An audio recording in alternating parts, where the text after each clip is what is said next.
panel discussion on the theme of local economy, developmental issues, and infrastructure in Uttar Pradesh. I will first request our respected speakers, Professor Jagdish from University of Allahabad, Mr. Samuel Joseph Jebra, sir, Deputy Managing Director, National Bank for Financing Infrastructure and Development, who are also co-host of this conference, Professor Alok Kumar Mishra, sir, Professor, University of Hyderabad, and Professor N.K. Mishra, sir, Professor, Department of Economics, who is also chairing the session. Please, sir, kindly join us on the dais. Dr. Jagdish sir is a distinguished economist and academician, formerly serving as a professor and head of the Department of Economics, as well as the Dean of Faculty of Commerce at Allahabad University. Dr. Narayan has also contributed as research referee for the Indian Journal of Economy and Policy. Mr. Samuel Joseph Jebra, sir, who is currently working as Deputy Managing Director in National Bank for Financing Infrastructure and Development, who are also co-hosts of this event.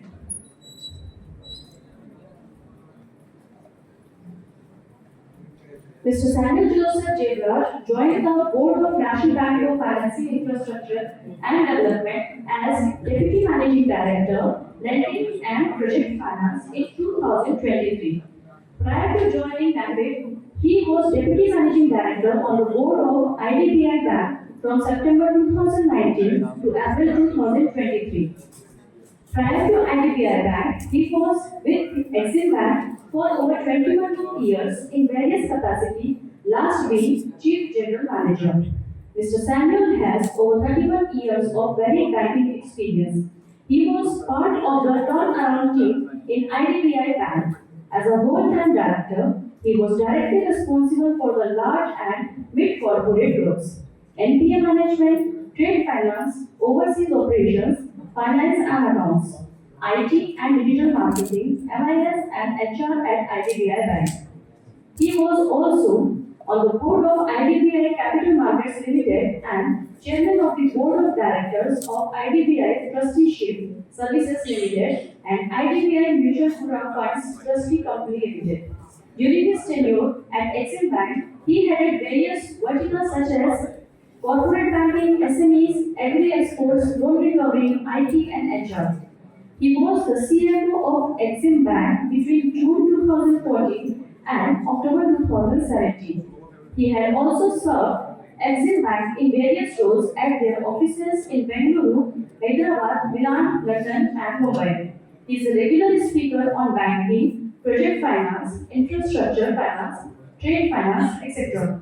He was a member of various working groups, task force set up by Government of India on India's international trade. He led various international constituency assignments for Commonwealth Secretariat in London, Exim Bank of Nigeria, Shri Export, Saudi Export Agency, etc. Mr. Samuel is an honored engineering graduate in electronics and communication from Madurai Kamraj University and did his MBA in finance from BIM Trichy. We welcome you, sir. Dr. Alok Mishra is a professor of economics at University of Hyderabad. His expertise spans financial economics, structured finance, macroeconomics, risk management, portfolio management, fixed income securities, urban economies, applied econometrics. Before joining academia, Dr. Mishra gained industry experience in financial institutions, including roles at the Bank of New York, Milan, and Shinsei Bank in Tokyo, Japan. His research interests focus on energy economics, urban development, financing smart cities, and financial inclusion. Dr. Mishra has been recognized for his contributions to research and teaching, receiving the Chancellor's Award from the University of Hyderabad and the Young Economist Award from the Odisha Economic Association. Professor N.K. Mishra, who is chairing the session, is also our ex-controller of examination of Banaras Hindu University. He has the leading experience in developmental economics and he is a teacher par excellence. a source of inspiration to all of us. Now, turning about our themes, that is, Uttar Pradesh is a crucial component of the development journey of India towards becoming a US dollar 5 trillion economy. In fact, the economy of our state will serve as a cornerstone for India to become Viksit Bharat and a massive US dollar 35 trillion economy by 2047. The industrial, infrastructural, and skill development and other proactive policies implemented by the state government has made Uttar Pradesh a model of holistic development. It is in this backdrop that it becomes our responsibility as academics and citizens to discuss the role of growth, development, and infrastructure, be it social or physical. Undoubtedly, Uttar Pradesh on the pillar of four Ds, that is, decisive leadership, demand, demographic dividend, and democracy, will be the engine of India's growth. Our erudite panel will now enlighten us about the various aspects of local economy, developmental issues, and infrastructure in Uttar Pradesh. I will now request our esteemed chairman, sir, to formally begin the panel discussion.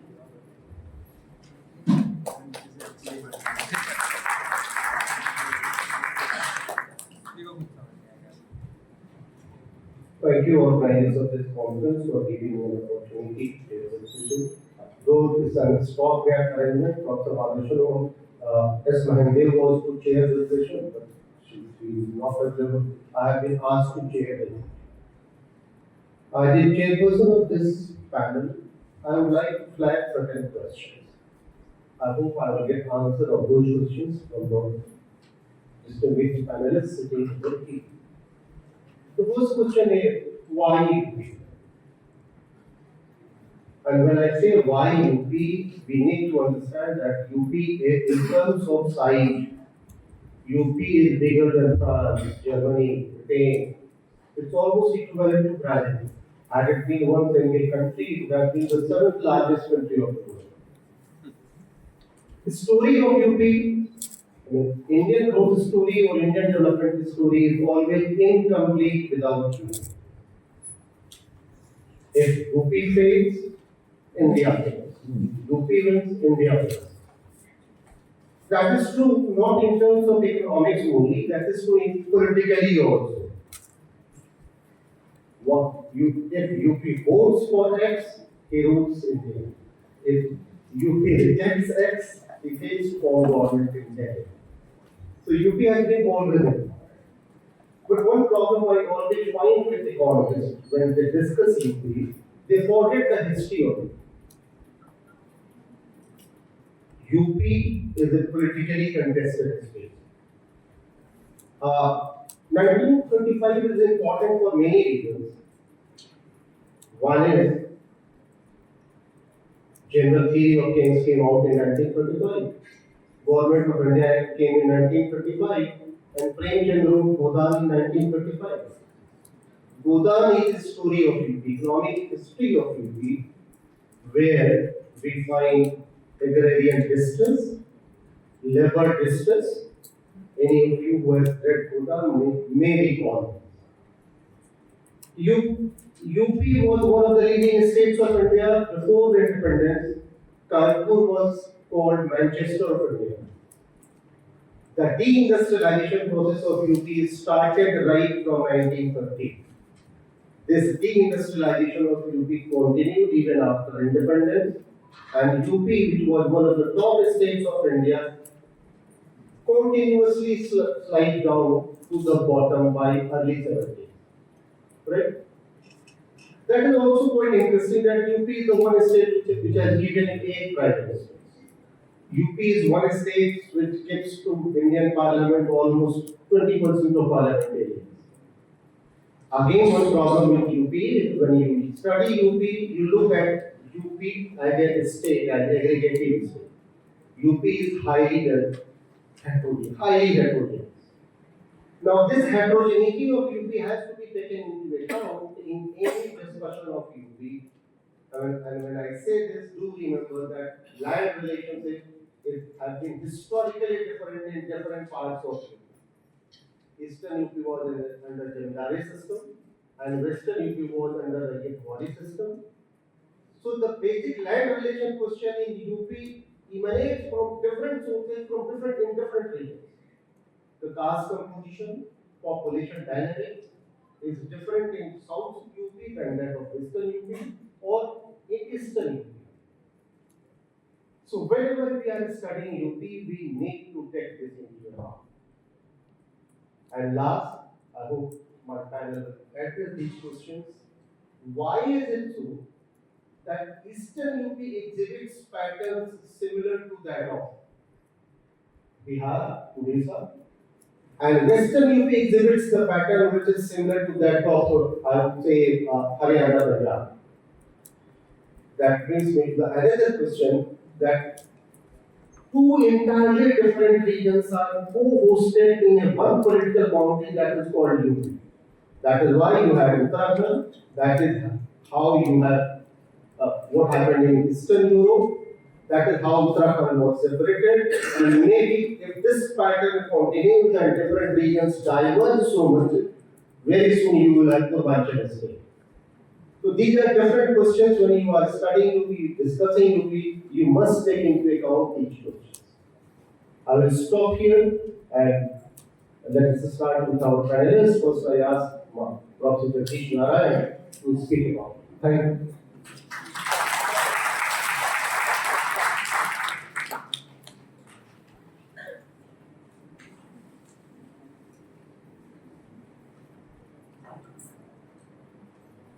First of all, I thank the organizers for giving me the opportunity in this panel for discussing economic issue of UP, local and local. Chairperson, Dr. Mishra and other panelists on the dais, and all respected people sitting outside the dais.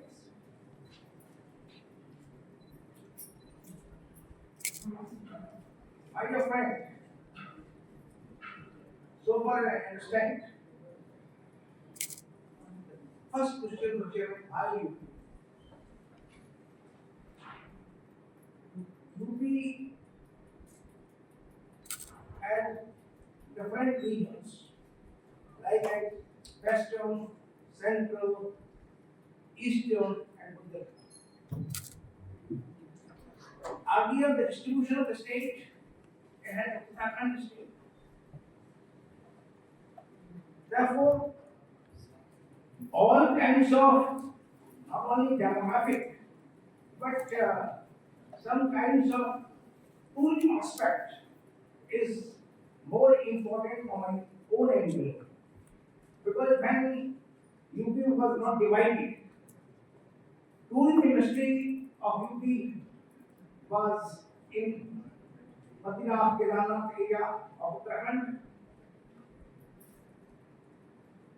When the UP has been distributed in Uttarakhand and Uttar Pradesh, this tourism industry of UP is taking last beats. Therefore, the basic issues before the economists and the policymakers for revival of this industry in UP has been the most important motive for providing more and more employment, more and more generation of opportunities, more and more generation of jobs, and increasing the GDP as GDP of the state. I understand that not only UP economy is well supported by local issues and economic, but the whole Indian economy should be addressed by local economic issues. These local economic issues shall be drivers and accelerators for Viksit Bharat. They will act as catalysts for Indian economy oblique UP economy. I am taking an burning example of last Kumbh Mela organized at the Prayagraj in January, February 2025. Mahakumbh Mela Prayagraj is not only religious, only Sanatan, but it has generated huge amount of net income to auto rickshaw, e-rickshaw owners, motor bicycle owners, drivers, Nisar community of the Prayagraj. Suppliers of food, milk, fruits, dry fruits of Kumbh Mela areas. Above set of people have charged 10, 20 times as my previous knowledge is concerned from the people who came in the Mela. The private sector youths have got an opportunity of employment and income generation by home jawara, Purwala, and other MSMEs groups by this Kumbh Mela during 13th January 2025 to 26th February 2025. Ganga Jal Prasad sales have unexpectedly increased, and the owners of these unregistered MSMEs have earned many more times during the 1 month period. Transport sector, particularly buses, railways, air services, have also earned unimaginably. Their prices have risen from 6,000 to 10,000 per traveler. Before the pubs, meaning thereby before the bathing days and after 3 days of bathing days. As you are well known that 14th January was the first bathing for Makar Sankranti, then Mani Abhashek 29th January, 3rd February, Vasant Panchami, and 12th February as Maghi Purnima, and 26th January, 26th February as Mahashivratri. Remember, hotels, lodge, business in hotels, lodge, owners' business increased many times, charging usually more than 5 to 10 times of normal day charging. Thus, I understand that the Kumbh 2025 has provided the opportunities to the youths, boys and girls by earning very much unexpected. Not only the economy boosted by Kumbh, it has boosted the economy of Varanasi city and Ayodhya. Generally, the pilgrims who came for holy trip in the Prayagraj Sangam also diverted to Varanasi and Ayodhya. They moved Varanasi and Ayodhya, therefore, just after the births, huge crowd turned up in these cities, and the pilgrims of Prayagraj who have been diverted to the Varanasi and Ayodhya have also provided opportunities to hotel managers of Varanasi, Ayodhya, auto rickshaw, e-rickshaw drivers, and Varanasi of Ayodhya, etc. The sources of Kumbh, the success of Kumbh Mela Prayagraj has not only boosted and given green signal to other states Kumbh, like a Kumbh at Nasik, in Maharashtra, Hyderabad, Uttarakhand, and Ujjain, Uttar Pradesh. The tourism industry of UP, which has been facing challenges after division of UPs and Uttarakhand is once again actively surviving and have new multidimensional progressive way of development. The new roadmap of tourism should be made for UP and other joining cities of Kumbh Mela. The stakeholders, such as state governments, should think for the successful programs of the future Kumbh Melas organized at Nasik, Ujjain, and Haridwar. State governments of Madhya Pradesh, Uttarakhand, and Maharashtra should learn lessons from the management of the Chief Minister of UP for foolproof planning of Kumbh Melas in their own states. Planning of new railways routes, air routes, highways shall be beneficial in boosting the Indian economy and transforming it as a Viksit Bharat, Atmanirbhar Bharat, and Vishwa. Now, in the end, I would quote here once again.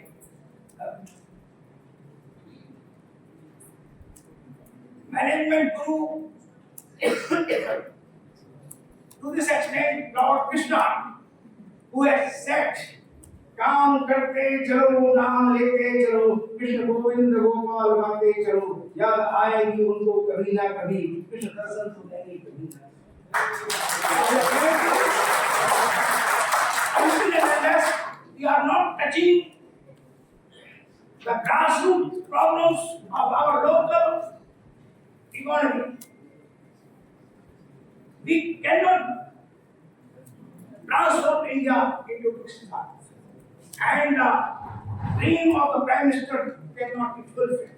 Once again, I would like to say, agri-food industry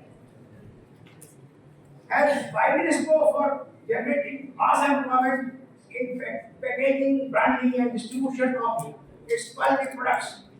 Ample of opportunities to the youth while interest with training and skill, improved technology, etc. Our higher learning institution should come forward in this direction for successful training programs with the help of the EDOs, and managers, local level panchayat officers, and members of the panchayat. Summer or winter vacations programs for different universities, post-grad colleges, and ITI should be framed in such a way that they should adopt the basis and identify the problems of the rural grassroots at the grassroots level, and they should make proper planning for Viksit Bharat. Thank you very much.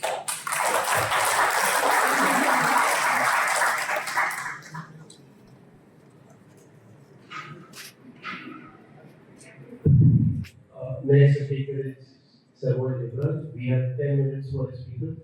Try to close it to 10 minutes so that we can have some question answers. Thank you, Chair. Good afternoon.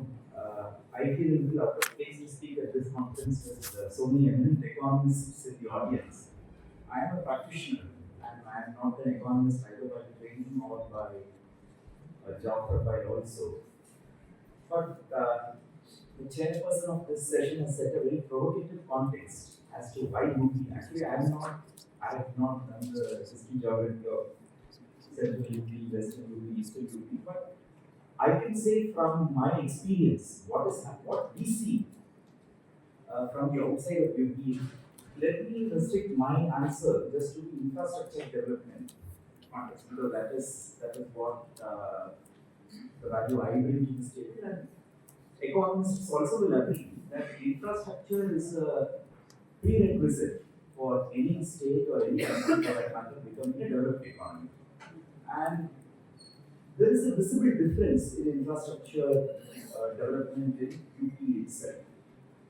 I think the term Bimaru states, very pejorative term according to me. I think we should go with the Bimaru lexicon, because not just UP but even the other states which are part of this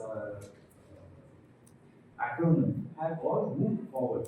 UP, especially in the last couple of years, we see hard infrastructure. I'm from South India, and what we saw in South, not just the national highways, but even interior state highways getting developed. There is a tangible, perceptible development we can see in the road infrastructure in the UP today. And this is one of the prerequisites. Connectivity is one prerequisite to economic activity in any region. Even in NaBFID, maybe before that I should just spend just 1 minute because we are the newest kid of the block here. Of course, the previous speaker, Professor mentioned about our name. But for those of you who are not aware, NaBFID or the National Bank for Financing Infrastructure and Development was created under the Act of Parliament as the latest development financial institution. We are about 2 years old. We were operationalized in December 2022. But within the government gave us upfront capital of almost 20,000 crore or 5,000 crore grant. Within 2 years, we have sanctioned about 2 lakh crore and everything for long-term hard infrastructure. Roads being one of the major sectors and energy, renewable energy within that being the other major sector. Now, when we see what is happening in UP, a lot of road development is already happening, either through national highways or even the state highways development. On the power side also, apart from UP has a lot of large power projects, Lalipur or many other very large capacities in thermal power. But today we see a lot of renewable energy also coming into UP today. The other sector where we see a lot of activity in UP infrastructure side is data centers. Of course, the person mentioned that Western UP and Eastern UP are completely different.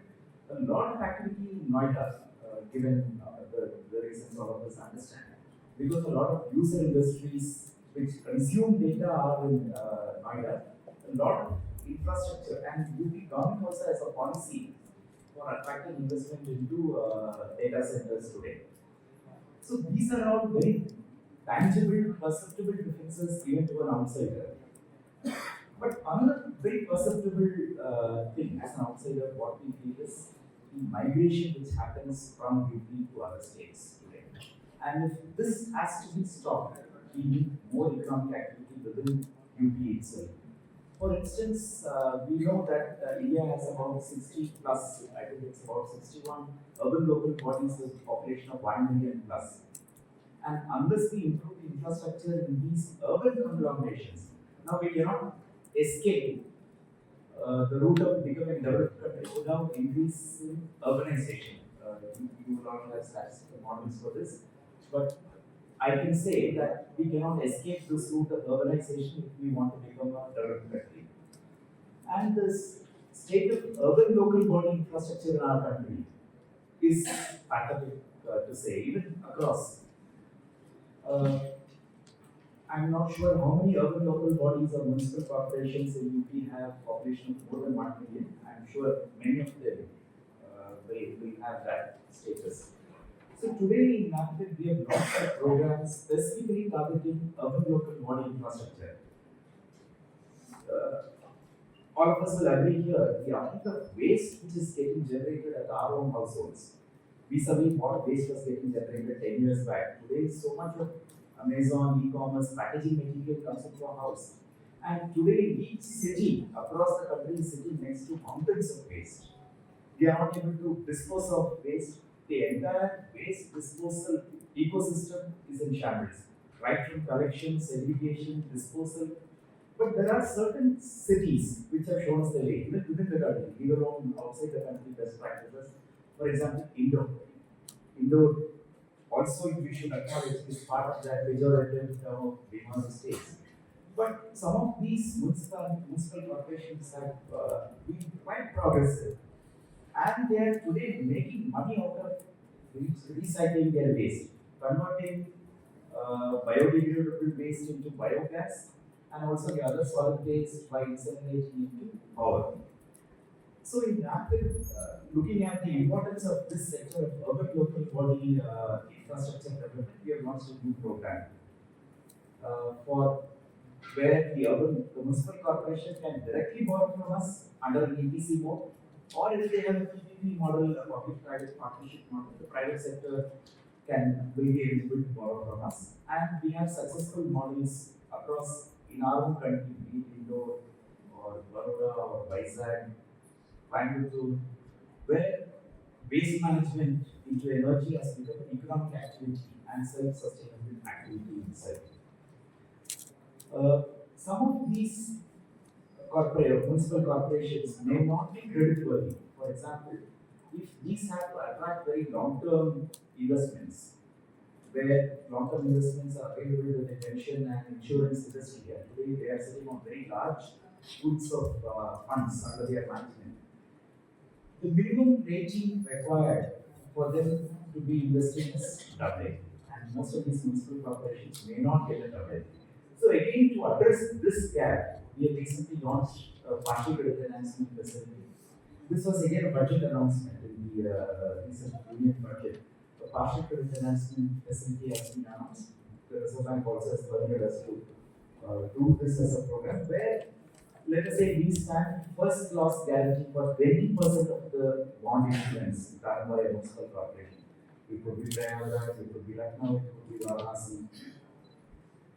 A A-rated or a BBB plus rated bond can get a AA rating with this 20% first loss guarantee, and then it becomes eligible for investment by insurance and pension funds. So this way we can catalyze more investment into these municipal corporations and implement some of these sectors which are the need of the hour.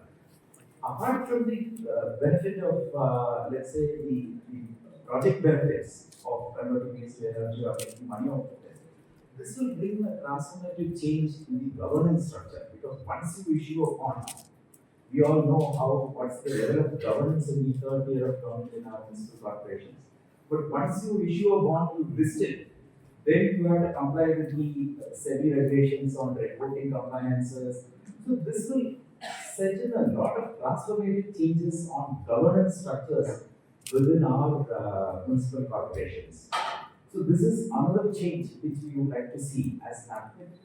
While we are working on very large projects on the road, renewable energy and all that, these are the smaller projects which we think is the need of the hour, both for UP and for other states across the country. And we hope we will be able to make a tangible difference in this regard. Thank you.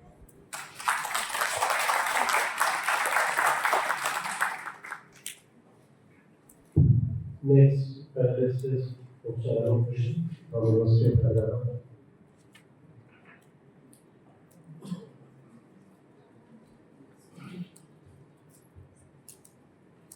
So all the eminent and learned delegates from Banaras and Uttar Pradesh, thanks to the organizer, Econometric Society, DHU, to give me this opportunity to present a topic on urban infrastructure financing. I came from a both practitioner side as well as an academic side. So let me give a blend of all these things. Thanks to the chair, he has set the tone properly that the UP is the fate of India. So let me put the title itself. I'm going to discuss something about urban infrastructure financing, a panacea for the development of India and through the lens of UP. I'm not going to be specific on the UP. As the previous panelist has given some kind of practice about the urban infrastructure, let me start with why urbanization and why urban structure, why urban infrastructure, or why cities. And my entire presentation is going to be revolving around with your urban planning, urban designing, urban infrastructure, urban finance, and urban governance. Let me quote, in the World Bank 2009 has quoted, no country has grown to middle income without industrializing and urbanizing. And none has gone to high income without vibrant cities. And that is the beauty of the cities, why we say the city is the engine of growth. If you just look into the economic theories starting from the Adam Smith, Stiglitz, Linder, Wiesel, Durandal, all specialization, computation, innovation, sharing, matching, learning, spatial continuity, knowledge spillovers, networking, whatnot. And if you look at the growth model, starting from the Harvard to team of Kumar, everything is involved in the cities. But neither any sorts of developing countries, including India, we have not exploited the advantages of the urbanization to harness the growth so far. So that is why let me put within the cities, if all these economics are there, then why urban infrastructure is actually languishing? Why cities are languishing? We have three kinds of federal structure. Let me highlight about the third tier of the federal structure, the urban local bodies. So, back in 73rd and 74th amendment has given financial autonomy to the urban local bodies. And it will look like the function and finances. There are cross mismatch between the function and finances. But in the city, whenever we are demanding any kind of public infrastructure spending, it is going to be faced by the municipalities. So, what are the various sources for these municipalities that they should face this kind of excess demand in terms of infrastructure? So I will say that if you look at the financial structure, it is only the own source of revenue is called as property tax or the holding tax. And if you take the percentage of how much the urban local bodies is actually the percentage of GDP is less than 1%, hardly 0.06% and more. Before that, as the PPT is before me, so look at the beauty of the cities. City contributes in 1951, 17.3% of urban population, they are actually contributing 29%. And in 2007, 29.7% of the urban population with one third of geographical areas, they are contributing more than 60%. And there was a latest estimation by the urban development, and it is going to contribute by 73%, 75% by 2040.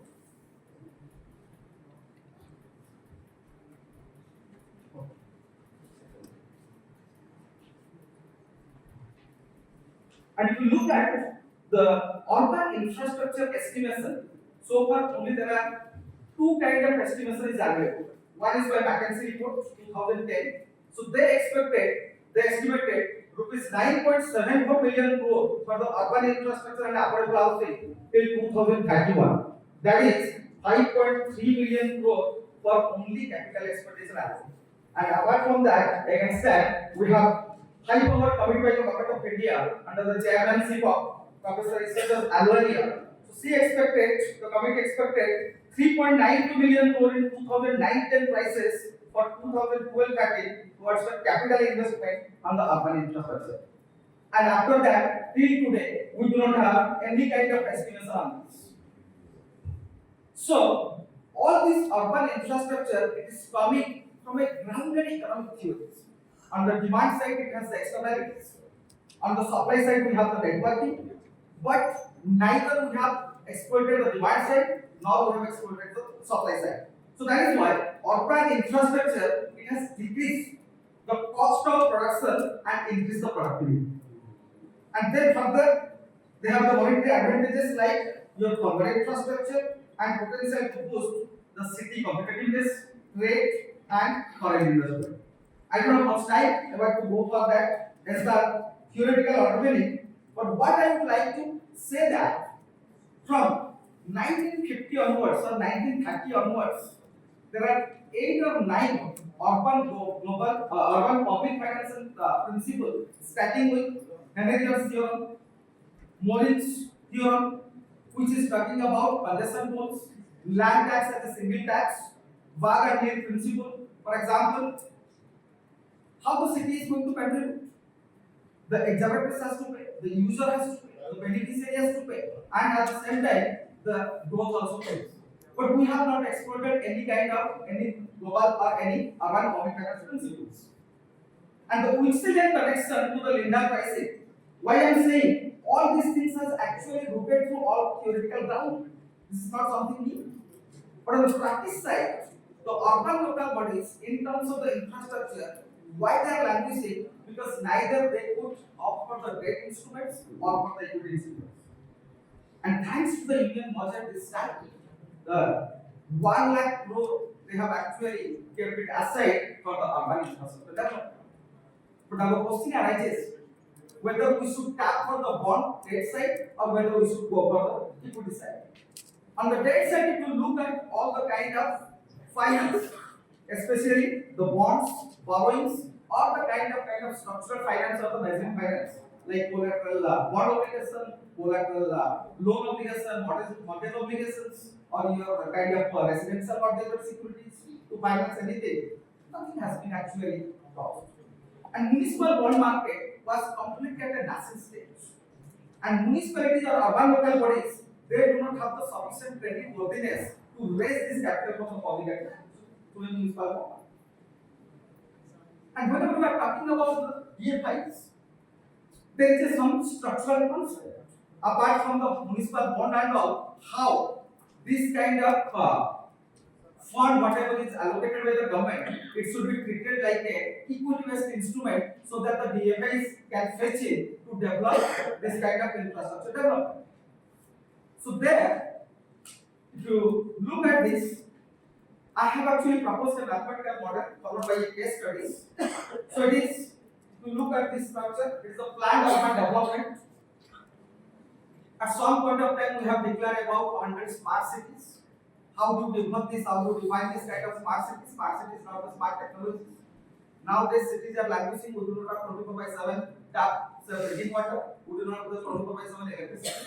We do not have the garbage collection. Still, we have the open drainage. So, why this infrastructure is actually lagging? So, for this smart cities, I have designed from the theory. One is called as the beneficiary way, and the second one is called as the abyssus way. If a beneficiary can be identified, why cannot we charge a user charges to develop a particular infrastructure? And likewise, keeping in the mind, likewise, I have suggested a model keeping in the mind how the DFIs should actually help these urban local bodies in terms of to develop this kind of infrastructure in the cities to promote the growth and development. So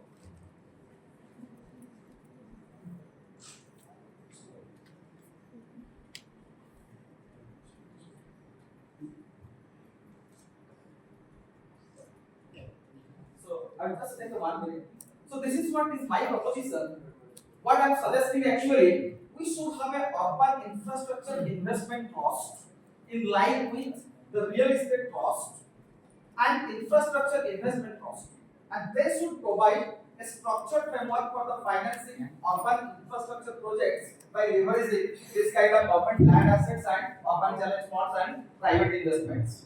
So UIBs, because in the cities, land is considered as an input, output as well as a resource for the finance. So what will the UIBs will do? UIBs are expected to contribute the land and the seed capital from this 1 lakh crore, whatever the government is proposed.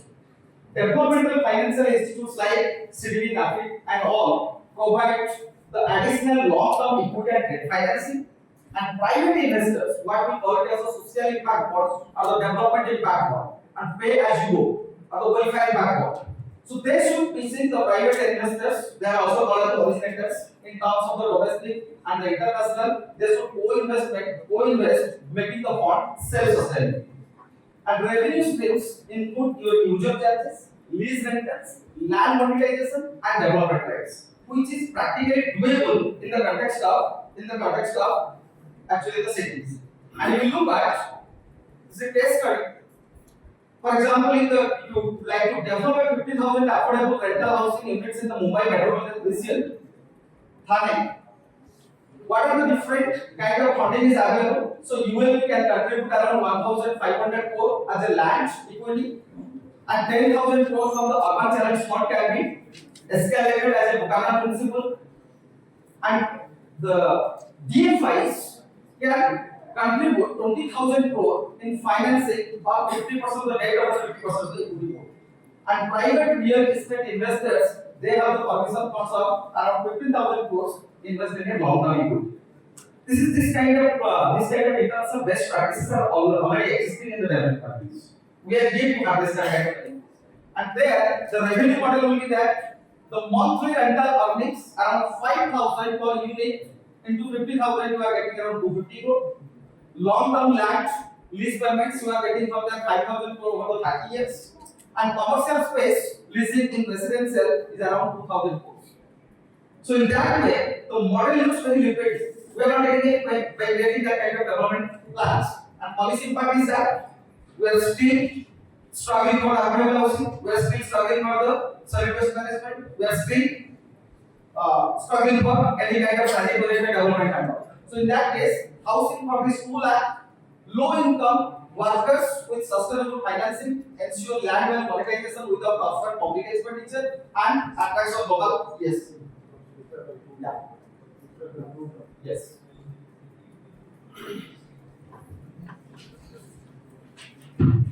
So with this, let me conclude with one famous saying by J. Kennedy. So once he said, American roads are not good because America is rich, but America is rich because of American roads are good. So with that, let us focus most about the infrastructure. Urbanization of the city economics is completely missing in all the academic situations and all. So we are yet to harness that kind of growth. With this note, thank you very much for this opportunity. Thanks to all my parents for Mr. Debnath and Professor Mishra. May I ask the organizers, do we have time for question answers?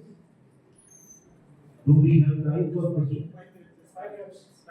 But then we can take a couple of questions, especially from students. They are most welcome. Yes.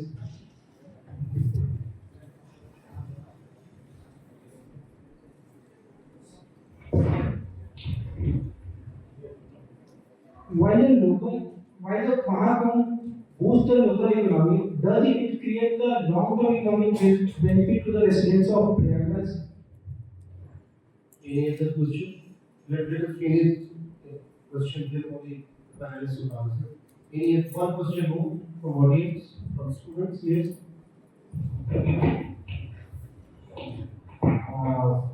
My question is to Professor Mishra. Excellent presentation, sir. My question is, in Indian context, where there is an absence of spatial temporal data, may it be the granular availability or it be the entire availability, and the availability is being hindered by the government itself. Is it possible to harness tools and techniques as you have provided, so that by using some form of other mechanisms, we can we can use microeconomic tools to have better analysis? Thank you. I think we can't take any questions more. Back to our question.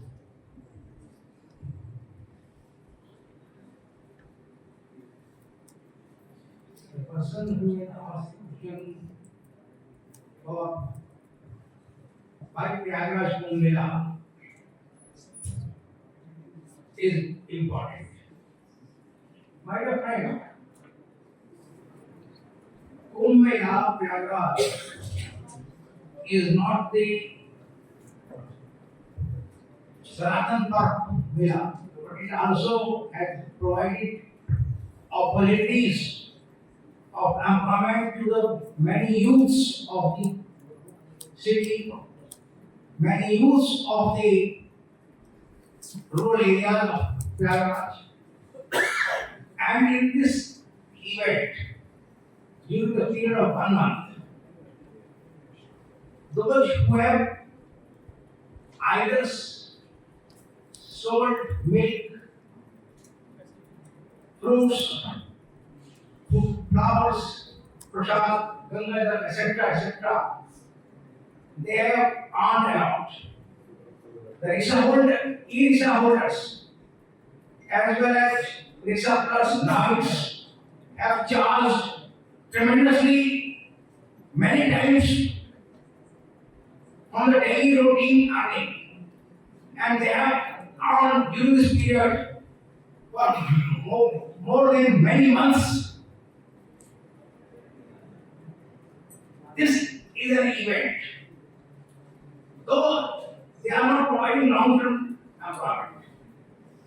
But if such type of religious events are organized throughout the country in different manner, definitely the younger generation which is unskilled will get the job opportunities and they will come from the BPL to APL living. Their standard of living will enhance. Ultimately, every macroeconomic policy has the objective of raising BPL population to APL or APL population to the lower middle income group. Such type of inequalities will be reduced in the economy when we organize such type of events. I have given the example not only of Prayagraj, but also quoted here the other homes of other states like Nashik in Maharashtra, Ujjain in Madhya Pradesh, and Hyderabad in Uttarakhand. These are also states in every 3 years. Such type of Kumbh Mela will be organized in successive sequences. And after 6 years, another Kumbh is organized. Therefore, when such type of events are organized in different type of intervals, naturally, new youths will get employment and they will solve some problems of the weaker section of the country. Thank you.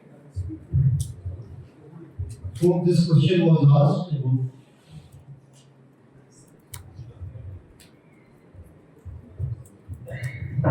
Yeah, to keep the cost of the time in the mind, I should be very brief. It's a good question, but just for your guidance, most of the urban local bodies, if you generalize across India, some of are actually at very good state. For example, Kerala ULPs, because of the soft budget, they have the revenue surplus. And some of the ULPs, they don't have the sufficient revenue to disperse the salary as well. And there was no particular matter for the economical transfer or the central transfer or the CFC or SFC transfer. So keeping that in the mind, we have done a study. If the property tax is own tax, if the coverage, collection and efficiency can be tapped, even urban local bodies will be sufficient enough in terms of the revenue generation. But for that, as you correctly said that they should understand what is my jurisdiction, how many properties are, how many residential, recreational and industrial buildings are actually coming in my area, and how much they should collect the tax efficiently. For that, research and development is required. And some amount has to be also adequately extracted towards for this kind of research and development. For example, GIS mapping and all in case of Hyderabad and Bangalore and Chennai again started, and some of the municipalities they have not started yet. But with this kind of challenge, the way the government has now recognized and the efforts are coming, I hope that is going to be solved soon. Thank you so much. Thank you, panelists. Thank you, Professor Jagdish, Narayan. Thank you, Debnath. Thank you, Dr. Mishra. And thanks for organizers for organizing this special session on UP. I've been working on UP, so I'm a bit obsessed with UP also. Pardon me for that. But often, Dr. A.K. Singh, Professor Jagdish also, these are two people who have worked extensively on UP. So whenever we meet, we often keep on discussing that UP under-researched. Interestingly, Bihar is a highly researched. So I would request office periods of time and the research community gathered here, please research on UP. UP needs research. UP needs professional and intensive research. Thank you all.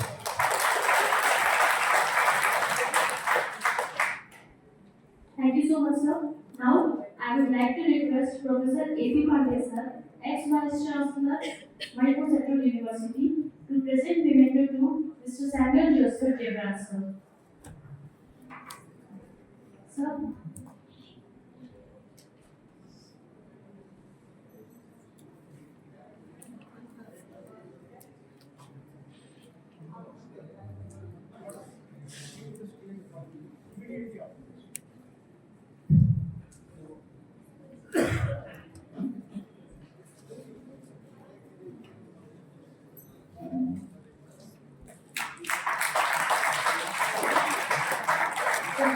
Mr. Devath sir is from our co-host institution NaBFID. Now, I would like to request Professor R.K. Bhatt sir to present memento to Professor Jagdish Narayan sir.